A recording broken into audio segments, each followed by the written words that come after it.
Climate change intensifies the frequency and impacts of hydrometeorological hazards.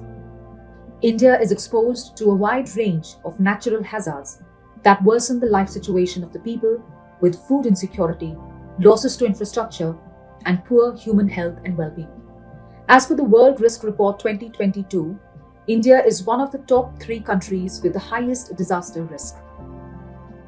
Nutrition and food security are marked as imperative contributors to resilience, and the sectors need more attention. The intervention aims to benefit communities of 17 districts from 4 Indian states of Assam, Bihar, Odisha, and West Bengal. Global Program has adopted a multi-layer intervention and achieved impacts at macro, meso, and micro levels. Global Program has recognized disaster risk reduction measures as a tool for good governance. As of date, 45 out of 58 local governments have implemented measures. These resilient actions resulted in the reduction of disaster damages and asset loss by 28% by mid-2023. Global Program also becomes instrumental in activating the district-level interagency groups, and under the leadership of state-level interagency groups and local partners, and 36 recommendations for improving disaster management plans. At the macro level, the Global Program catalyzed 23 joint disaster risk reduction initiatives between the government and NGO networks that have taken place at national, state, and district level. Also, at the meso level, the program witnessed the increased representation of marginalized groups in the planning and control bodies, and their participation actively contributed to disaster risk analysis. Building resilient nutrition systems is another important thematic pillar of the program. The program adopts a system-strengthening approach in collaboration with the local ICDS centers and local government by placing the community control bodies as change makers. The program, in close association with and guidance of the Women and Child Development Department, trained frontline health workers and women-led community organizations for better nutrition services and balanced diet promotion. The program has also become an instrument to redesign the ICDS and school infrastructures with hand washing stations, child-friendly toilets, and nutrition gardens. Global Program identified that multi-stakeholder engagement is another important factor contributing to resilience building.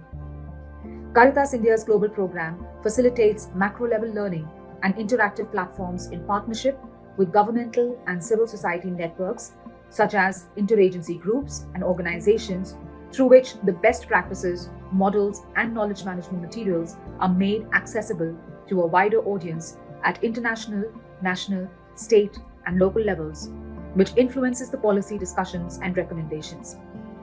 The community-based early warning system set up and upscaled in Supaul district in Bihar won the award for the second best video during the G20 event by NPDRR. We for Resilience campaign is innovated as a civil society engagement and government and non-government organization coordination strategy by the Global Program.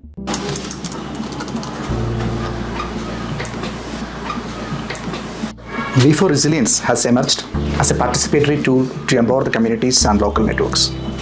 Global Program, as one of the cluster programs of Caritas India, has a clear focus on the institutional and community resilient building. So we are working in mainly 4 thematic pillars. The first one is building resilient to the natural disasters, and second theme is building food systems and nutrition resilience, and third is social inclusion and resilience, and the fourth pillar is civil society learning engagement. As part of the fourth pillar of the global programs, that is civil society engagements, we try to do something new.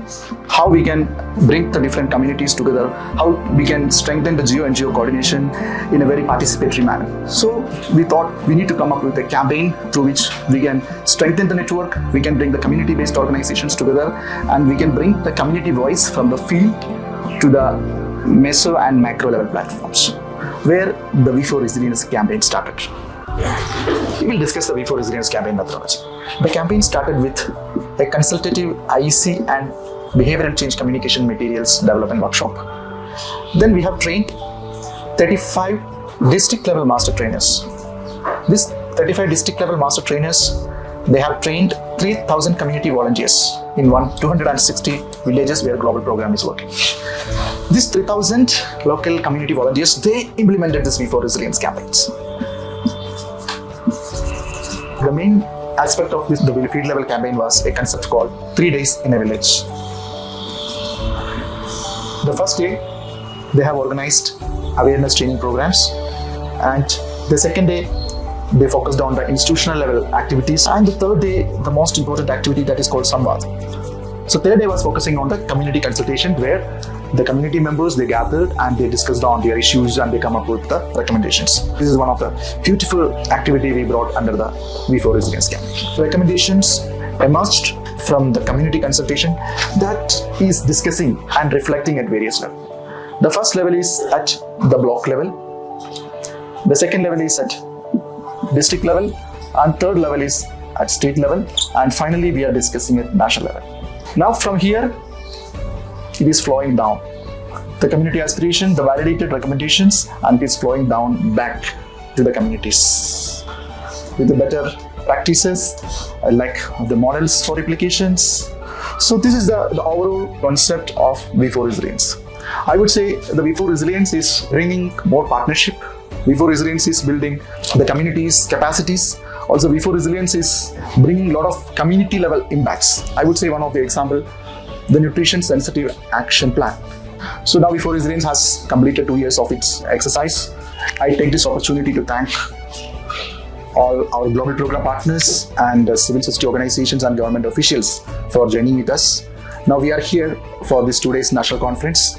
I invite all the stakeholders, including the communities, the government officials, the UN representatives, and the civil society organizations and networks. I invite you all to this 2 days V4 Resilience National Conference here. Thank you.